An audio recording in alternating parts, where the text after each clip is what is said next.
Good morning, everyone. It's Wade. Today is Sunday, April the 19th. I'm here in Lubbock, Texas.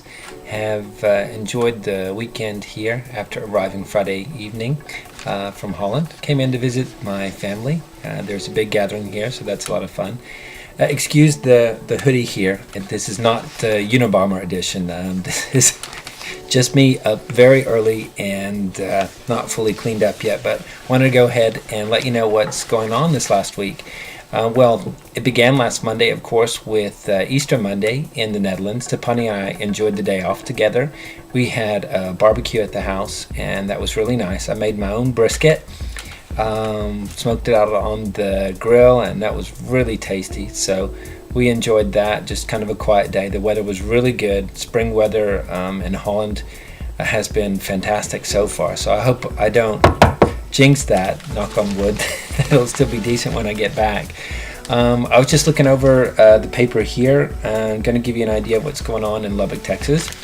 News-wise, one of the biggest items here is the vote on whether or not to make Lubbock wet. Well, what does that mean? That means to allow alcohol sales within the city limits.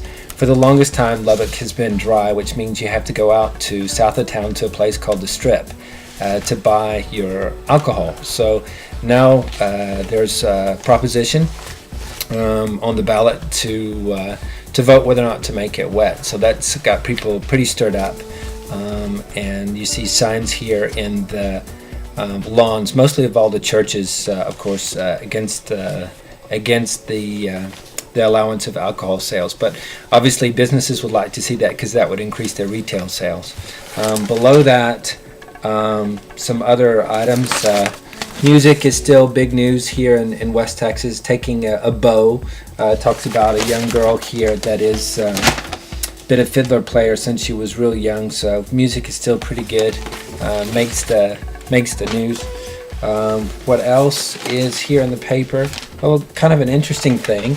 I like this one. This is Tech working to improve energy use. Of course, Tech got ratted out for being one of 5 campuses that don't have a plan for sustainability or recycling and all sorts of other stuff. It says that students would perhaps like to get together for a Green Campus Action Plan.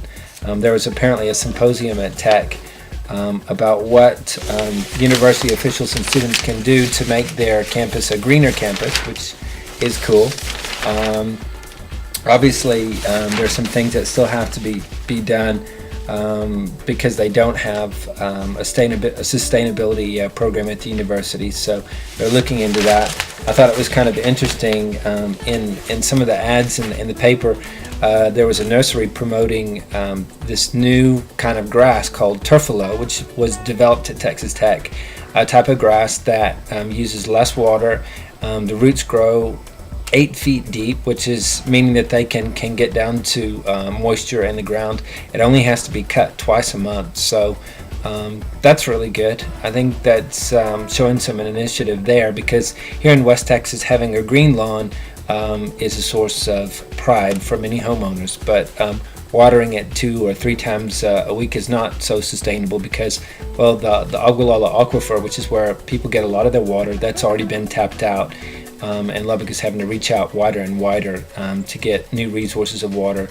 Lake Allen Henry was started as a project out here several years ago to try to get some new water. And I'm sure there's political controversy there as well about the costs of that project and whether or not it's providing for the needs of the people of Lubbock or what have you. But water is a big issue out here.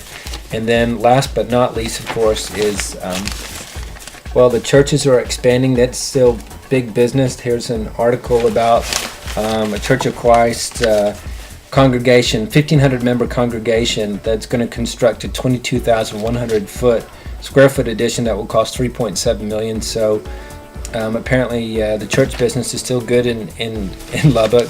There's a church on nearly every street corner, if not 2 or 3, which, yeah, I don't have a problem with that. But obviously there's a lot of energy that goes into that, and I guess that's fine. But it's just interesting because it seems like somebody asked me the other day, in fact this lady that I was on the plane ride with from Birmingham, Alabama, came in for a wedding, and I asked her, well, where was the wedding being held? And she said, well, it's at the First Baptist Church. And I said, well, do you mean the one on Broadway or the one in South Lubbock? Or there's probably 10 or 20 First Baptist and Second Baptist, which now that's fine. Again, I don't have a problem with that, but certainly a lot of money going into that as well. I don't want to get too caught up in that. Let's switch over to some other stuff. What am I looking forward to this week? Well, I'm going to head back to Holland here tomorrow. That's on Monday. I'm looking forward to a good week out there. Business continues to grow and to develop, which is, in these times, a good thing, of course. It's still a challenging market environment, but that's okay. I think we're real fortunate to be in the position that we are. So I hope this finds all of you doing well, that you're looking forward to your week ahead. And next in this video, I will show kind of a recap of the week behind. And that's it. Everybody take care. We'll talk to you later. Bye-bye.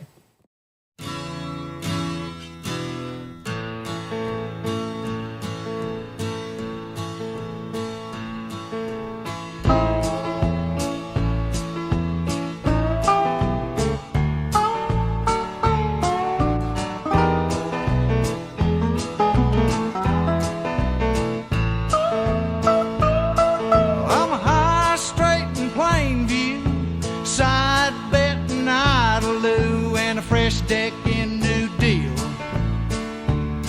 Yeah, some call me high hand and some call me low hand, but I'm holding what I am, the wheel. 'Cause I'm panhandling, manhandling, post holding, high rolling, dust bowling, daddy. And I ain't got no blood veins, you just got them 4 lanes of hard Amarillo highway.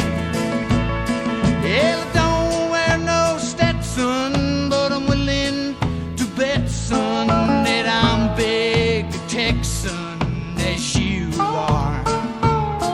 There's a girl in her bare feet, sleep